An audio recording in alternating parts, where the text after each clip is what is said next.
Bienvenue sur la Voie des Contes.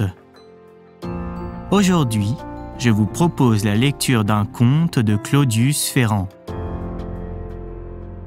Urashima Taro et la déesse de l'océan. Il y avait autrefois, au pays de Tango, une bourgade du nom de Mizunoe. Dans cette bourgade vivait un pêcheur qui s'appelait Urashima Taro.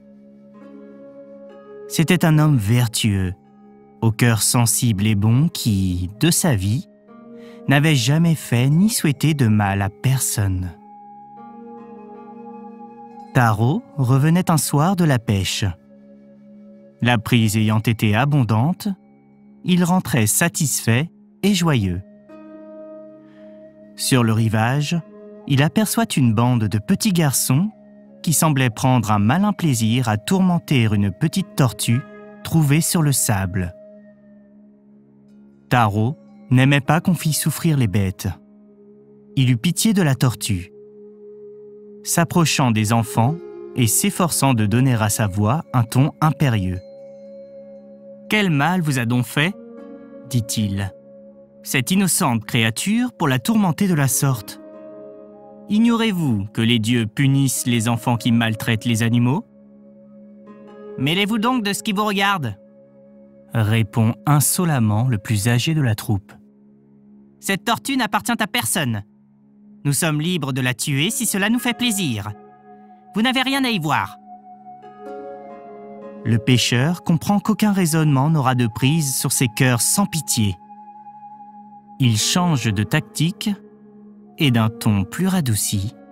« Allons, ne vous fâchez pas ainsi, mes enfants. Je n'avais pas l'intention de vous gronder. Je voulais vous proposer un marché. Voulez-vous me vendre cette tortue ? Je vous en donne 20 sous. Cela vous va-t-il ? » 20 sous ? C'était une fortune pour ces marmots. Ils acceptent sans hésiter. Taro leur donne donc 2 petites pièces blanches. Aussitôt, ils courent au village acheter des gâteaux. Resté seul avec la tortue, qu'il a conscience d'avoir arrachée à une mort certaine, le brave pêcheur la soulève dans les mains et lui dit, en la caressant, « Pauvre petit animal, le proverbe te donne 10 000 ans d'existence, tandis qu'il n'en accorde que 1000 à la cigogne. Que serais-tu devenu sans moi ? Je crois bien que tes 10 000 ans auraient été considérablement écourtés. Car ils allaient te tuer, c'est vaurien. Allons, je vais te rendre la liberté. Mais à l'avenir, sois prudente. Et surtout, ne retombe jamais plus dans les mains des enfants. » Cela dit, il dépose la tortue sur le sable et la laisse aller. Puis, jouissant de la pleine satisfaction que procure toujours un bon acte accompli, il retourne en sifflant à sa demeure. Ce soir-là, la soupe lui parut meilleure et son sommeil fut plus léger. Le lendemain matin, Taro, s'étant levé de bonne heure, part pour la pêche selon son habitude. Le voilà qui gagne le large monté sur sa petite barque. Il va jeter son filet. Tout à coup, il perçoit dans l'eau un clapotement étrange. « Monsieur Urashima ?» fait une voix derrière lui. Le pêcheur se demande qui peut bien, à cette heure matinale, l'appeler par son nom. Il regarde autour de lui, mais il ne voit personne. Croyant s'être trompé, il se dispose de nouveau à commencer sa pêche. « Monsieur Urashima !» répète la même voix. Taro se retourne une seconde fois. Quelle n'est pas sa surprise d'apercevoir, tout auprès de la barque, la petite tortue. La tortue dont, la veille, il a sauvé la vie. « Oh, c'est donc toi qui m'as appelé ?»« Oui, c'est moi, monsieur Urashima. » Je suis venu vous dire bonjour et vous remercier du service que vous m'avez rendu hier soir. Voilà qui est bien aimable de ta part. Voyons, que pourrais-je t'offrir? Si tu fumais, je te passerais volontiers ma pipe. Mais tu ne dois pas fumer, toi? Non, je ne fume pas, monsieur Urashima. Mais si ce n'est pas trop d'indiscrétion, j'accepterai avec plaisir une tasse de saké. Du saké? Tu bois donc du saké? C'est bien heureux. J'en ai justement ici une petite bouteille. Il n'est pas de première qualité, mais il n'est pas mauvais tout de même. Voici. Et le pêcheur, emplissant une tasse, la passe à la tortue qui l'avale d'un trait. Puis, la conversation un instant interrompue continue de la sorte. En veux-tu une seconde tasse? Non merci, monsieur Urashima. Une seule me suffit. À propos, avez-vous déjà visité le palais d'Otohime, la déesse de l'océan? Non, pas encore. J'ai justement l'intention de vous y conduire aujourd'hui. Comment? Tu veux m'y conduire? Mais il doit être bien loin, ce palais. D'abord, je ne sais pas nager comme toi. Comment veux-tu que je te suive? Oh, il n'est pas nécessaire de savoir bien nager, monsieur Urashima. Vous n'aurez même pas à nager du tout. Vous allez monter sur mon dos, je vous porterai moi-même. Monter sur ton dos? Mais tu n'y penses pas, ma petite tortue. Quand bien même tu serais 10 fois plus grosse, il serait impossible à un homme comme moi de monter sur ton dos et de s'y tenir sans danger. Ah, monsieur Urashima, vous trouvez que je suis trop petite? C'est bien. Attendez une seconde, vous allez voir. Et voilà que la petite tortue se met à grossir, à grossir. Elle devient aussi grosse que la barque du pêcheur. Celui-ci, frappé de ce prodige, n'hésite plus. Il monte sur le dos de l'animal, s'y installe à son aise. Et la tortue l'emporte vers le palais d'Otohime, la déesse de l'océan. Au bout de quelques heures, Taro aperçoit dans le lointain un immense monument. Quel est ce monument? Demande-t-il à la tortue. C'est le portail du palais, répond-elle. Et, à mesure qu'ils approchent, le portail semble grandir et se teinter de couleurs brillantes. Ils arrivent enfin. La tortue dépose son cavalier sur du sable dont chaque grain est une perle. Le pêcheur peut voir alors que le portail est en or massif, incrusté de pierreries. 2 énormes dragons en gardent l'entrée. Ils ont un corps de cheval, une tête et des griffes de lion, des ailes d'aigle et une queue de serpent. Leur aspect est terrible. Néanmoins, c'est d'un regard plein de douceur qu'ils fixent le nouvel arrivé. La tortue seule avait pénétré sous le porche. Elle en sortit bientôt, accompagnée d'une multitude de poissons. Il y en avait de toutes les grandeurs et de toutes les formes. Chacune des espèces que renferme l'océan était représentée. Ils portaient tous la livrée de la déesse, couleur d'azur et galons d'argent. Ils s'avancèrent au-devant du pêcheur et le saluèrent jusqu'à terre avec toutes les marques de la sympathie et du respect.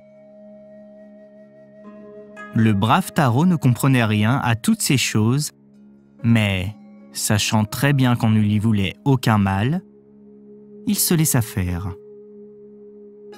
On le dépouilla de son costume de pêche et on le revêtit d'une magnifique robe de soie.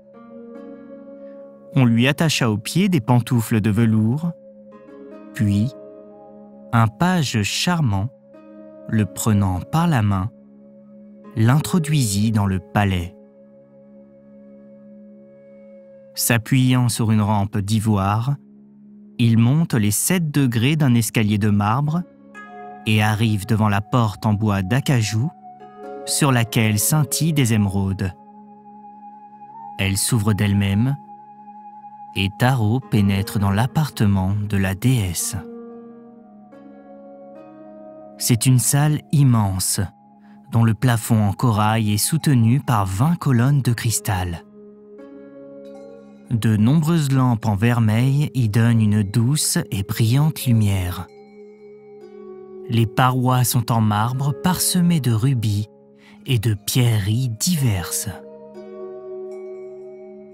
Au milieu de toutes ces merveilles, assise sur un trône de diamants, orné de ses plus riches parures et environné de toute sa cour, se tient Otohime, la déesse de l'océan.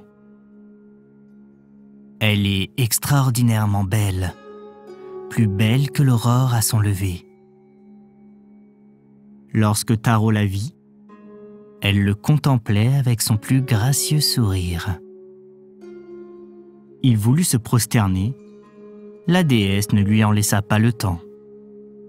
Se levant de son trône, elle s'avança vers lui, majestueuse et aimable, et lui prenant affectueusement les mains, « Soyez le bienvenu », lui dit-elle. « J'ai appris que hier soir, vous aviez sauvé la vie à l'un des sujets les plus vénérés de mon empire. J'ai voulu vous en exprimer de vive voix ma sincère reconnaissance, et voilà la raison pour laquelle je vous ai fait venir ici. » Taro ne savait que répondre. Il se tut. Alors, sur un signe de la déesse, on le fit asseoir sur un coussin en soie cousu de fil d'or. On lui apporta une petite table en ivoire sur laquelle étaient posés dans des plateaux de vermeil toutes sortes de mets appétissants. Taro fit un repas comme il n'en avait jamais fait depuis qu'il était au monde. Quand il eut fini de manger, la déesse le conduisit voir les diverses parties de son palais. Le pêcheur marchait de surprise en surprise, d'éblouissement en éblouissement.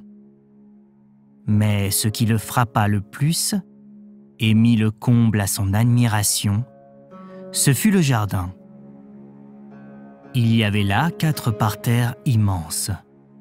Chacun représentait l'une des 4 saisons de l'année. À l'est, c'était le parterre du printemps. D'innombrables pruniers et cerisiers en fleurs s'élevaient au-dessus d'un verdoyant gazon. De nombreux rossignols y modulaient leurs délicieuses romances. Des alouettes y faisaient leur nid. Au sud, s'étendait le parterre de l'été. Là, des pommiers et des poiriers dont les branches pliaient sous le poids de leurs fruits. Des cigales y remplissaient l'air de leurs cris assourdissants et monotones. Il y régnait une grande chaleur, tempérée par un doux zéphyr. L'automne était représenté par le parterre de l'ouest. Le sol y était couvert de feuilles jaunissantes et de bouquets de chrysanthèmes. Enfin, le parterre de l'hiver était au nord. C'était un immense tapis de neige entourant un étang de glace. Taro passa 7 jours dans ce palais enchanteur. Fasciné par toutes les merveilles qui s'offraient à ses regards, charmé de la bonté que lui témoignait la déesse et du bien-être qu'il éprouvait auprès d'elle, il avait oublié son village. Il ne songeait plus à son vieux père, à sa femme, à ses enfants, à sa barque, à ses filets.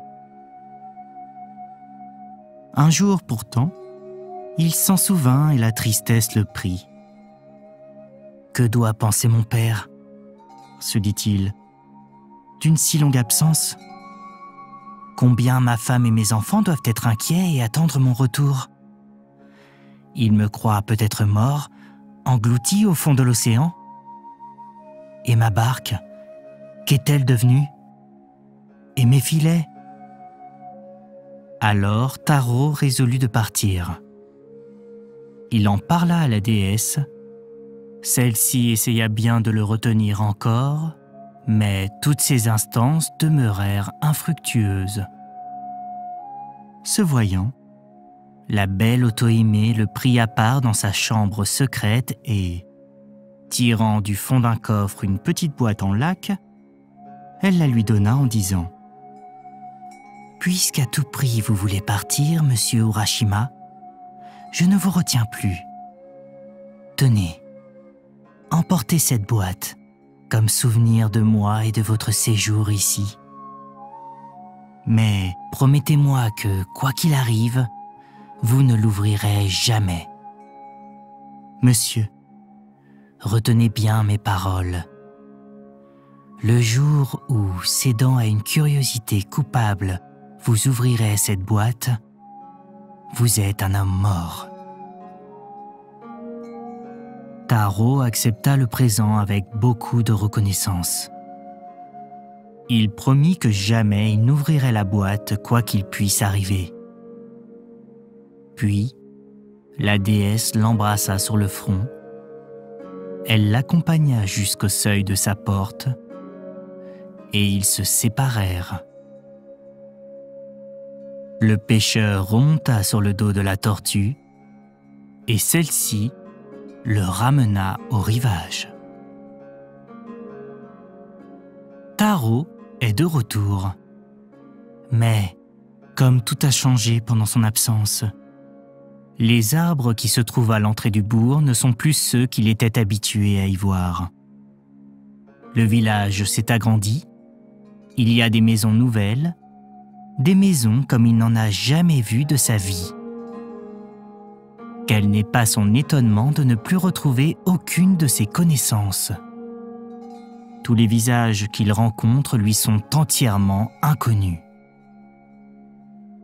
Ne comprenant plus rien à cette soudaine métamorphose des hommes et des choses, Taro ne sait que penser ni que croire. Il lui tarde de retrouver son père, sa femme et ses enfants, pour apprendre de leur bouche le pourquoi de ce qui l'étonne. Il se dirige vers sa demeure. Là, sa surprise redouble. C'est bien cette maison qu'il a quittée il y a 7 jours, mais elle tombe en ruine. Il s'approche et jette un coup d'œil à l'intérieur. Il n'y voit aucun des objets qui lui étaient familiers. Il n'y retrouve ni son père, ni sa femme, ni ses enfants. Sur la natte, un vieillard est assis les bras appuyés sur le bord du brasero, mais ce vieillard n'est pas son père. Taro va défaillir sous le poids d'une émotion trop forte. Il se contient pourtant encore. « Bon vieillard », demande-t-il d'une voix étouffée. « Il y a 7 jours que j'ai quitté ce village. Tout y a changé depuis. Cette maison est à moi et je vous y trouve, vous, un inconnu. Où sont donc mon vieux père, ma femme et mes enfants que j'ai laissés ici ?»« Jeune homme !» répond le vieillard qui croit avoir affaire à un fou. « Je ne sais pas ce que vous voulez dire. Qui êtes-vous donc? Quel est votre nom ?»« Je suis Urashima Taro, le pêcheur. »« Urashima Taro !» s'écrie le vieillard au comble de la surprise. « Mais alors, vous êtes un fantôme, un revenant, une ombre !»« J'ai souvent, en effet, entendu parler d'un certain Urashima Taro. Mais voilà bien longtemps qu'il n'est plus de ce monde. Il y a 700 ans qu'Urashima Taro est mort. »« 700 ans !» s'écrie le pêcheur. Aussitôt, il pâlit et chancelle. Ces dernières paroles du vieillard sont pour lui comme un trait de lumière. Il a compris. il a compris qu'il a passé 700 ans dans le palais de la déesse Otohime et que ces 700 ans lui ont semblé 7 jours. Une profonde tristesse envahit son âme. Il quitte ce village inhospitalier qui n'est plus le sien et où il n'a personne. Tout pensif, il se rend à la grève. Instinctivement, ses regards cherchent à apercevoir la tortue, car il voudrait bien maintenant retourner au palais. Mais la tortue a disparu, probablement pour toujours. Taro s'assied sur le sable et verse des larmes brûlantes. Tout à coup, ses yeux se portent sur la boîte mystérieuse qu'Otohime lui a donnée au départ et à laquelle, dans son trouble, il n'avait plus songé. Que contient cette boîte? La déesse m'a dit en me la remettant, « Le jour où, par une curiosité coupable, vous ouvrirez cette boîte, vous êtes un homme mort. » Une déesse ne ment point. Et pourtant, qui sait? Peut-être est-ce pour m'éprouver qu'elle m'a dit cela. Peut-être cette boîte contient-elle mon bonheur? Et puis, après tout, que m'importe la mort à cette heure? Ne suis-je pas seul au monde, sans parents, sans amis, sans connaissances, sans fortune? Oui, mieux vaut 100 fois la mort qu'une existence aussi malheureuse. Ainsi pense Taro. Alors, d'un mouvement nerveux, il entr'ouvre la boîte. Il en sort un nuage épais qui l'enveloppe des pieds à la tête.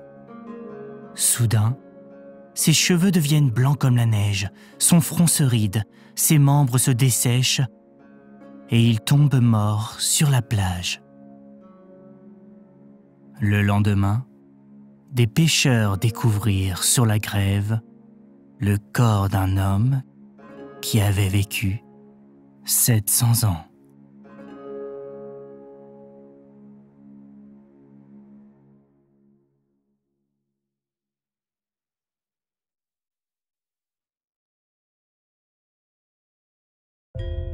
J'espère que cette lecture t'a plu. À très vite sur la Voie des Contes pour poursuivre ce voyage plein d'imaginaire et de découvertes.